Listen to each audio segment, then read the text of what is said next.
Info Jeune à la radio sur Ultrason. Allez, toujours en direct à Ultrason, ici dans les studios à Nivelles pour Info Jeune à la radio. Après avoir dépassé les 16 ans, on va un peu parler d'actu maintenant, si vous le voulez bien tous. On a pris 2 sujets d'actu, puis on va vous faire réagir un petit peu quand même. Alors, le premier, vous préférez parler quoi? D'abord prison ou d'abord nucléaire? Vous pouvez choisir. Aaron, choisis. N'importe. Allez, on va parler nucléaire alors, c'est le premier que j'ai en face des yeux.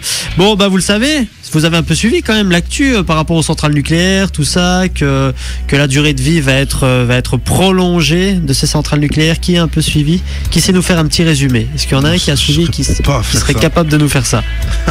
Louis, t'as suivi? En résumé vite fait alors. Ouais, vas-y, très au début sur la Terre il n'y avait pas d'électricité. Ouais. Un jour on l'a chopé en orage. Il y a quelqu'un ça va qui être long là. Comment ça se passe. À partir de là il y a des gens qui ont commencé à gérer la dynamo. Puis les frères Lumière sont arrivés. Et puis on a commencé à compiler l'électricité. Et puis jusqu'au moment où on a trouvé l'énergie nucléaire. Et ça je ne sais pas comment. En cherchant. C'est pas Curie, Marie Curie. Le nucléaire, je crois pas. Je pense pas. Je connais poulet Curie. Ouais, c'est ça. Hein. Oh là là, oh les références. Allez, on parle de Marie Curie, non? Moi je connais le poulet Curie.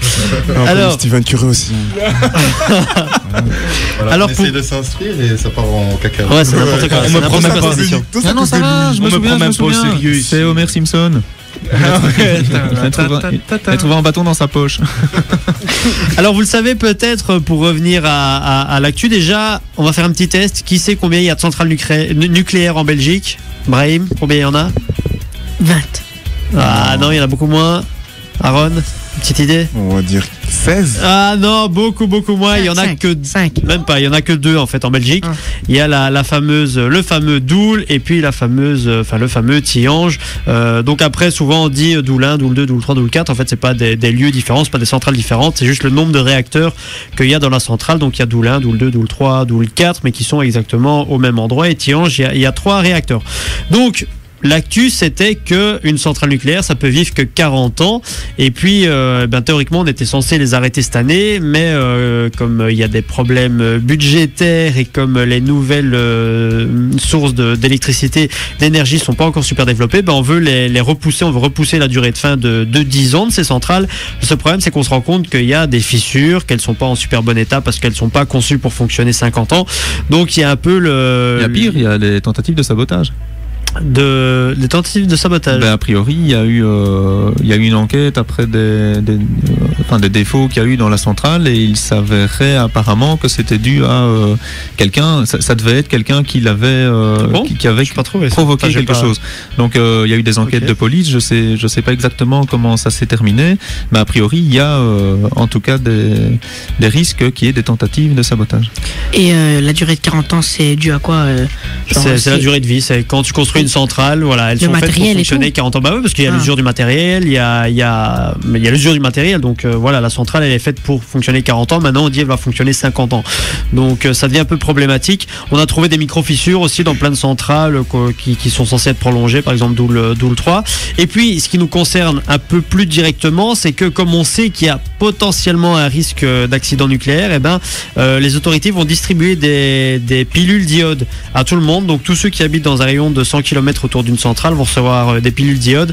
Ce qui se passe, c'est qu'on est tous en Belgique dans un rayon de 100 km autour d'une centrale, parce que par exemple par rapport à Nivelles, Doel est à 71 km et Tihange est à 79 km. Donc voilà, on va tous recevoir des pilules d'iode au cas où il y aurait un problème nucléaire, une catastrophe nucléaire. Ça vous fait peur ou pas le fait qu'on donne comme ça des pilules nucléaire, au cas où la centrale explose ou écoute, ça serait dans le pire des cas. Ouais, mais tout simplement des pertes au niveau du réacteur, comme on a eu au Japon, tu vois. La pollution en fait. Ouais, c'est ça. La pollution dans l'air et avec les pluies, ça se propage jusque chez nous. Il y a 2 choses. Hein. Il y a effectivement le problème de la péremption, les recommandations qu'on avait faites en termes de vie possible, de durée de vie des usines, des centrales. Mais il y a aussi au Japon, je ne sais pas si vous avez vu la dernière fois avec les séismes, la presse était en train de dire voilà, il y a eu plein de problèmes, mais rassurez-vous, la centrale a tenu le coup. Mais ça veut dire quoi? Ça veut dire dire qu'au prochain séisme, on se repose la question de savoir si la centrale tient le coup. Donc ça veut dire qu'on est toujours en train... Ben oui, mais donc ça veut dire que chaque fois qu'il va y avoir un séisme, il y a un risque là-bas, clairement, d'avoir un incident nucléaire, quoi, épouvantable. Donc, qu'est-ce qu'ils attendent, eux, pour effectivement se dire on abandonne le risque, quoi. Après, que ce soit 40 ans ou 2 ans qu'elle est là, la centrale, à partir du moment où tu te dis le sol peut s'ouvrir en dessous de la centrale, ben, je vois pas vraiment l'intérêt de la garder, quoi. Après, c'est parce qu'il n'y a pas d'alternative. Enfin, voilà, pour l'instant, c'est l'été, donc on va moins consommer d'électricité. Mais rappelez-vous, je crois, l'hiver, il y a 2 ans, où ils avaient menacé du fameux blackout, qui au final n'a pas eu lieu, mais de couper l'électricité. C'était hallucinant, quoi. On disait, on est en 2016, on était en 2015, 2014, et ils disaient on va peut-être couper l'électricité à certaines heures en Belgique. What the fuck, quoi. C'était fou. Après, c'est malin, hein, parce que voilà, ici on parle d'une catastrophe. Le deuxième truc que je voulais dire, c'était le nucléaire pollue. Les déchets du nucléaire ne sont pas dégradables.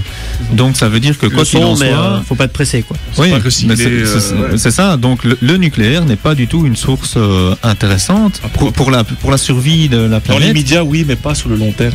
Mais dans l'immédiat, pas. Que ce soit du long, du court ou du moyen terme, à partir du moment où fournir de l'électricité via le nucléaire amène à des déchets qui sont toxiques et qu'on ne sait plus entreposer, qu'on doit enfouir dans le sol, et avec les fuites et finalement la planète est jeune, hein, donc les effets d'Hiroshima, on est encore en train de constater des résultats aujourd'hui. Donc on peut rien savoir à ce niveau-là. Donc moi je suis pour effectivement l'arrêt et trouver des sources alternatives. Mais comme tu dis, ça veut dire changer d'habitude. On a des pièces parfois où il n'y a pas de fenêtre, donc ça veut dire que même pendant la journée, tu as besoin de courant. Donc même si on coupait l'électricité la journée, t'en as besoin pour t'éclairer à certains moments et certains endroits dans les bâtiments. Ici, la radio, c'est bête, mais qu'est-ce que ça consomme comme courant déjà, hein? On a des ordinateurs, on a une antenne. Tous ceux qui nous écoutent, c'est grâce à des batteries qui ont été chargées ou grâce à des appareils sur secteur. Donc le courant est devenu aujourd'hui travailler sans courant. Je sais pas combien de pourcents de la population peut encore travailler sans courant, quoi. Donc ça veut dire que même là, les petites économies, où est-ce qu'on les fait, quoi?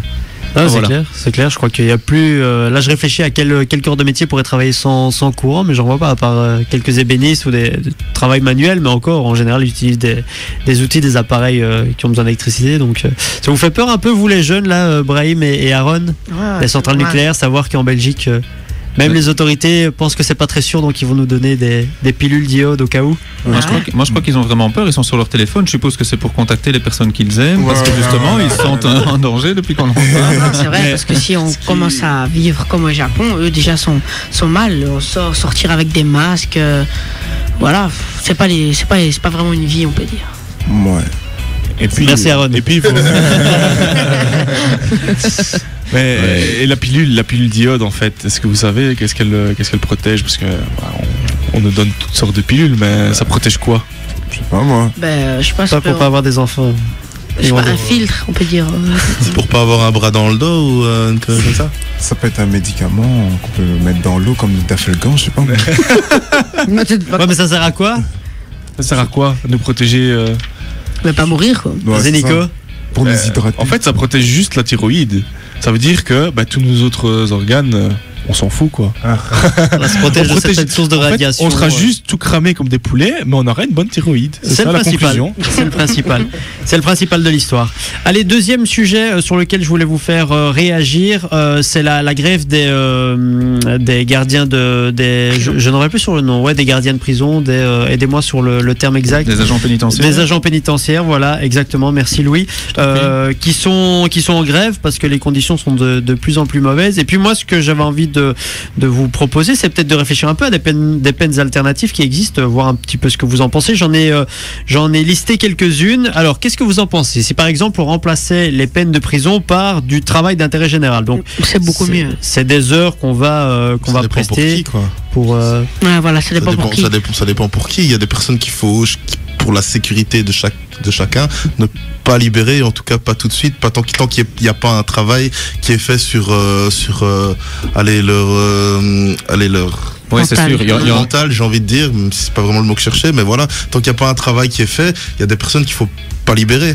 Maintenant, je pense qu'un travail d'intérêt général, quand t'as commis des délits mineurs ou un travail général d'intérêt général qui peut réparer ce que t'as fait comme mal, alors là, ça devient intéressant. Après, le débat aussi, c'est de savoir en termes de récidive, est-ce que faire un travail d'intérêt général, ça te pousse à moins récidiver? Théorie, enfin, vu les expériences qui ont été menées, il paraîtrait que oui, que quand tu fais un travail d'intérêt général, tu as peut-être tendance à moins récidiver parce que c'est du, je sais pas, après je en tout cas, sais pas vraiment la raison, qu'en prison, parce que 50% des détenus qui rentrent en prison récidivent en sortant. On n'est pas payé. Bon, voilà. On n'est pas payé. Non, on n'est pas payé. Tu peux être payé en certains travaux, oui. On n'est pas payé, Quand tu es en prison, tu es logé, nourri, blanchi. Tout ça, c'est en nature, mais il y a quelque part. Et donc celui qui fait oui. Et celui qui fait du travail d'intérêt général, s'il passe toute la journée à l'extérieur, certainement que le programme prévoit de les nourrir toujours. Donc ils sont, d'une manière, ils sont pas payés, mais il y a de toute façon on subvient à leurs besoins, des dédommagements. Et on serait même étonné de savoir si finalement il y en a pas qui touchent des rémunérations. Oui, c'est 2 euros. Les travaux en prison, c'est 2 euros de l'heure. Voilà, c'est ça. Donc, mais on paye sa nourriture en prison, non? Tu payes. Il y a des choses qu'on peut payer dans des cantines. Il faut savoir qu'un détenu en prison coûte 140 euros par jour à la collectivité, donc à toi, moi. Ce qu'il y a, c'est que la plupart des détenus aussi travaillent maintenant en prison, et il y a des sociétés dans les prisons qui viennent faire travailler les détenus, et puis ils peuvent s'acheter des trucs avec ça, je sais pas, peut-être une console de jeu ou un truc comme ça. Je trouve ça intéressant dans le sens où ça peut déjà les aider pour se réinsérer, d'avoir un rythme de vie, de dire voilà, je me réveille à telle heure, je vais travailler et je gagne ma croûte honnêtement, si je puis dire. J'en ai vu un aussi, il est sorti de prison, je sais plus si c'était 60 ou 80 ans, bon, quand même âgé, il a demandé de rester quelques années de plus, parce qu'il avait pas envie de refaire sa vie dehors. C'est vrai qu'à cet âge-là. Ouais. Puis surtout quand t'as rien dehors. Est-ce que. Enfin bon, voilà. C'est toujours l'éternel débat. Il y a une autre solution qui existe, qu'on connaît aussi ici en Belgique, même si c'est très exploité en Italie, au Luxembourg, à Malte et en France, c'est la surveillance électronique. Là, ils mettent vraiment beaucoup ça en avant.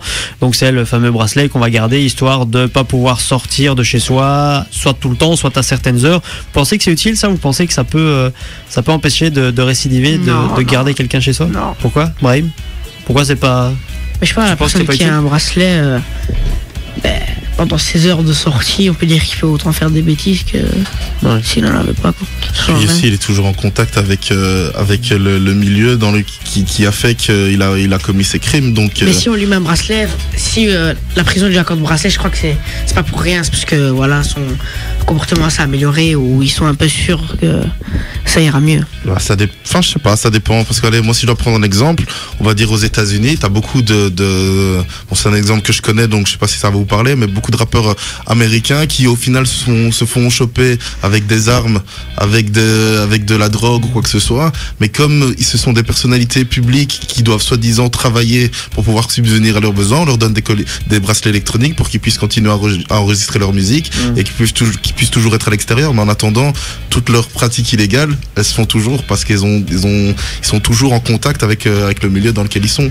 Voilà. Ouais, mais l'Amérique, c'est pas la même chose. Ouais, après, théoriquement, tu vas me dire, les personnes qui ont un bracelet ici, imagine, il a un bracelet, mais c'était un dealer à la base. Qu'est-ce que ça va changer, le fait qu'il a un bracelet? Absolument rien. Non, théoriquement, il pourra plus retourner aux endroits où il pourra plus fréquenter. Il a toujours les numéros de téléphone, il a un numéro 2 et c'est terminé. Ouais. on va continuer. Je crois pas. Brahim, vas-y.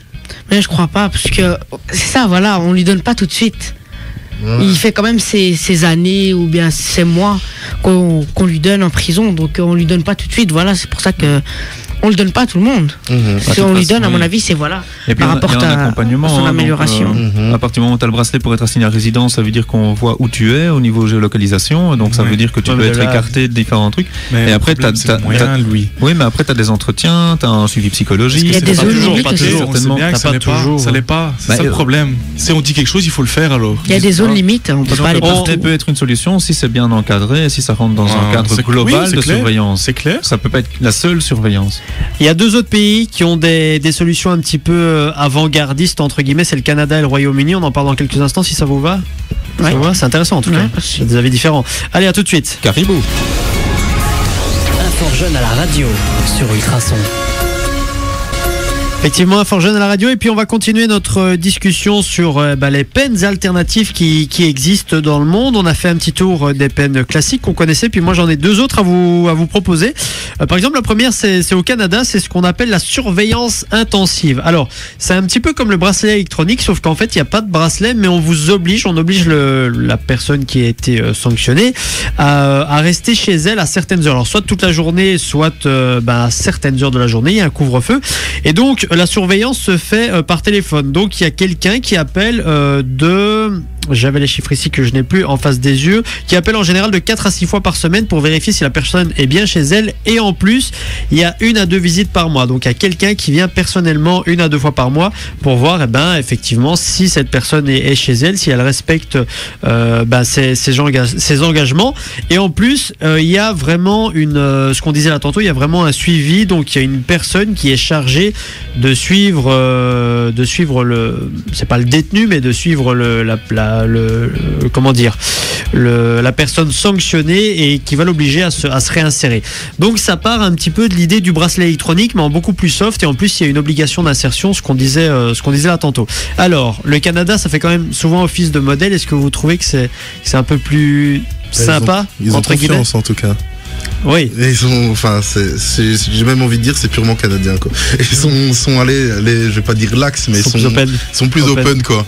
Et donc voilà. Mais ça part d'une bonne idée, je trouve, du moment qu'il y a de la réinsertion, on essaie de faire en sorte d'aider l'accusé, le détenu, je sais pas quel terme me convient le mieux, à aller dans la bonne direction, en n'étant pas totalement privé de liberté. Donc mais voilà, ça rejoint un peu mon avis avec le bracelet électronique.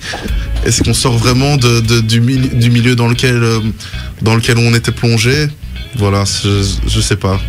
J'ai quelques réticences par rapport à ça. Après, est-ce que le seul moyen est-ce que le seul moyen de sortir du contexte dans lequel t'es, est-ce que c'est pas justement presque d'aller en prison parce que t'es complètement écarté? Sinon, comment c'est possible de t'éloigner d'un milieu si t'as vraiment envie d'y aller, si à part d'être vraiment bien soutenu et suivi, encore, faut que ce soit vraiment super efficace, quoi. C'est vrai. Brahim, Aaron, un avis? Non. Merci Brahim, merci Aaron. Alors j'ai une autre tentative qui s'est faite au Royaume-Uni, qui se fait au Royaume-Uni, pardon, ça s'appelle la probation autonome. Alors là en fait c'est un peu le même principe que ce que je vous ai dit à l'instant pour le Canada, sauf que là la personne doit se rendre très régulièrement dans un centre, mais c'est un centre ouvert, donc il peut venir, il peut en sortir. Et là il y a vraiment une réflexion sur en fait on essaye de donner la peur de la sanction, quoi. On essaye de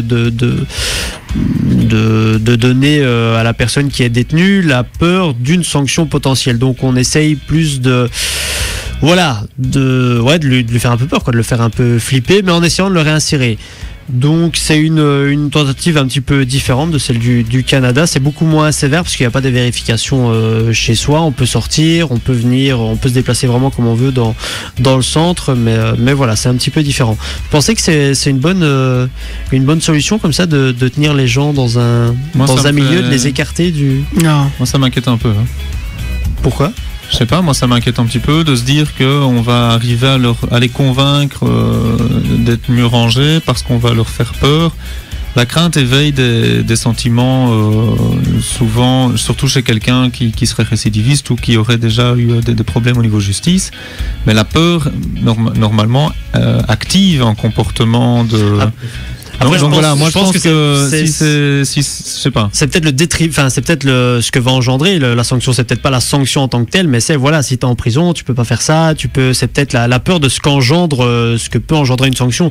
Au final, peut-être que le gars il se dit, je vais aller en prison et basta, je vais être tranquille en prison, je vais rien faire. Et donc c'est plutôt, je pense, la peur de ce qu'il pourrait perdre à être sanctionné moi, je plus sévèrement. Ça. Je me retourne vers effectivement Aaron ou Brahim. Non, c'est bizarre. Quand on fait des conneries, quand on est ado, on sait très bien ce qu'on risque et on nous le dit tout le temps. Mais vous le faites quand même. Voilà. Tu vois, et je trouve que. Ça dépend lesquels, hein. Je trouve que. Il y a quand même une attitude de défier l'autorité assez naturelle qui va venir, tu vois. À partir du moment où on va te dire reste sur ta chaise, sinon t'as une note, voilà, tu vois. Ouais, c'est vrai. Donc voilà, je sais pas. Est-ce qu'il y a vraiment moyen, quand tu sais que de toute façon tu défies l'autorité, de toujours l'écouter, l'autorité, toujours te dire l'autorité va me punir, alors que tu sais dès le départ que ton objectif c'est de la défier, ou en tout, je sais pas. Ça dépend quelle punition aussi. Ouais, ça dépend quelle punition. Mais en l'occurrence ici c'est la prison, non? Ouais, mais si tu as été emprisonné, puis après finalement on va te libérer, donc tu vas échapper à la prison, et du coup on va continuer à dire attention si tu vas aller en prison, mais tu as quand même fait tout ce qu'il fallait pour peut-être aller en prison, et quelqu'un va te le dire, d'accord, et puis tu vas te ranger un petit peu, mais tu vas toujours faire un peu semblant, quoi. Tu t'en fous, tu l'as fait le truc pour aller en prison, tu savais déjà que tu allais probablement y aller en prison. Donc je me dis, ils sont bien gentils quand même. Ouais, c'est vrai. Ou alors ça devient du Pavlov, et on est dans la transformation de la pensée, et on est dans du voilà, et alors à ce moment-là, oui, effectivement, tu peux peut-être changer le comportement, mais sinon, si le mec reste tout conscient en face de toi et qu'il a déjà fait des trucs qu'il pouvait pas, je vois pas comment lui rappeler qu'il pouvait pas va changer quelque chose. Enfin, moi, c'est mon avis. Aaron, Pavlov, ça t'inspire? Ouais, ça me choque. Les gens ressortent du centre et que peut-être on sait jamais qu'ils peuvent faire quelque chose de mal, et puis voilà. Ouais, mais bon, après voilà, c'est vraiment ça toute la discussion. C'est est-ce qu'on enferme bêtement les gens et puis on les laisse sortir où il n'y a pas vraiment de suivi? Est-ce qu'on les enferme et qu'on essaie qu'il y ait un suivi? Ou bien est-ce qu'on part sur une relation un peu de confiance en sachant qu'il y a un suivi mais qui est beaucoup moins ferme que de les laisser en prison, quoi. Voilà, ils vont être dehors, ils vont pouvoir sortir, mais il y a un suivi qui est fait. On leur laisse quand même de la liberté. C'est quand même très compliqué comme sujet, mais je pense que ce qui est quand même qui reste important dans tout ça, c'est le suivi et de vouloir réintégrer les personnes, parce que voilà, que ce soit avec un bracelet électronique, que ce soit avec une peine de prison, si c'est juste punir la personne parce que tu as fait quelque chose de mal, enfin voilà, moi dans les études que je fais, on m'a toujours dit que par rapport même aux jeunes, voilà, vaut toujours mieux essayer d'aller vers une réparation de la chose qui a été faite que de bêtement sanctionner. Je pense que c'est comme ça même dans la vie. Après, ça reste mon avis, mais je pense que voilà, c'est important de vouloir rediriger un peu la personne, de l'aider, et voilà, peut-être il y a des choses dans sa vie qui ont fait que il se retrouve là, et qu'avec un coup de pouce, voilà. Moi tu t'avais dit un truc au tout début, et ça m'avait interpellé. Je pense que les travaux d'intérêt public ou d'intérêt généraux et ce genre de choses, ça peut fonctionner dans le sens où tu te retrouves en contact avec d'autres personnes. Et donc il y a de l'échange, il y a du donnant-donnant. Automatiquement, il y a quand même de la solidarité, de la coopération, il y a de la mise en projet, de la valorisation, atteinte d'objectifs. Il y a tout un accompagnement qui se fait. Et je pense que c'est là que ça marche. Dire à quelqu'un tu vas être puni, tu vas voir. Je pense pas que ça marche, mais oui, effectivement, le système de parrain, le système de travail en groupe, etc., la collectivité, je pense que c'est ça effectivement qui peut faire changer quelqu'un. Ouais. Voilà, on aurait eu l'avis de tout le monde, et puis il y a des choses différentes qui se font dans tous les pays du monde. C'est intéressant de voir un petit peu ce qui se fait ailleurs. Moi, ce que je vous propose, c'est de faire une petite pause. Même, hein. J'ai oublié quelque chose, vas-y. T'as oublié la peine de mort. Et j'ai oublié la peine de mort, ouais, c'est vrai. On n'en a pas parlé. C'est vrai. On n'en a pas parlé. L'alternative, mais très alternative, quoi. Peine de mort. Truc de fou, ça, quand même. Ouais, il faut vraiment que la personne ait fait un truc de... Et même s'il a fait un truc de... Non, mais à partir du moment où tu prends la décision d'enlever la vie de quelqu'un, tu te prends pour Dieu. J'aime pas tout ça. C'est le crime par excellence. C'est le truc. C'est la pire des actions contre quelqu'un. Et la justice pourrait le faire. C'est là que. Après, la discussion, c'est aussi c'est quelqu'un tuer quelqu'un, c'est que lui s'est donné l'autorisation de vie ou de mort sur une autre personne. On va encore dans des dérives comme aux États-Unis. Voilà, des gens innocents qui ont passé 40 ans dans le couloir de la mort, sachant pas s'ils allaient mourir ou pas. Finalement, ils sont exécutés, et 3 jours après, maintenant finalement il y avait un non-lieu, c'était pas lui. Ah non, voilà. Enfin, en tout cas, toujours est-il que ce que je vous avais proposé, c'est des peines qui pourraient amener à une réinsertion. Et là, là, on est bien réinséré, quoi. C'est carrément complètement réinséré. Et donc, moi, je tiens quand même à être solidaire des manifestations, parce que tu as amené ce thème-là, parce qu'il y avait des manifestations à Nivelles. Si vous avez été à la gare, vous avez vu qu'il y avait des manifestants et des drapeaux de syndicats dans la cour de la prison. Et donc voilà, moi, je suis solidaire pour eux, parce que c'est clair que ça doit pas être facile tous les jours de vivre dans ce milieu-là, surtout quand on sait les conditions et qu'au final, tout le monde est maltraité, y compris les prisonniers, y compris aussi les gardiens et les agents pénitentiaires. Donc voilà, moi je suis solidaire à leur action en tout cas. Allez, on se retrouve dans quelques instants. On fait un petit tour du côté de Nivelles Actu, un petit peu de musique et on se retrouve juste après. Tout ça, bougez pas. On est toujours sur Ultrason, c'est toujours un fort jeune à la radio.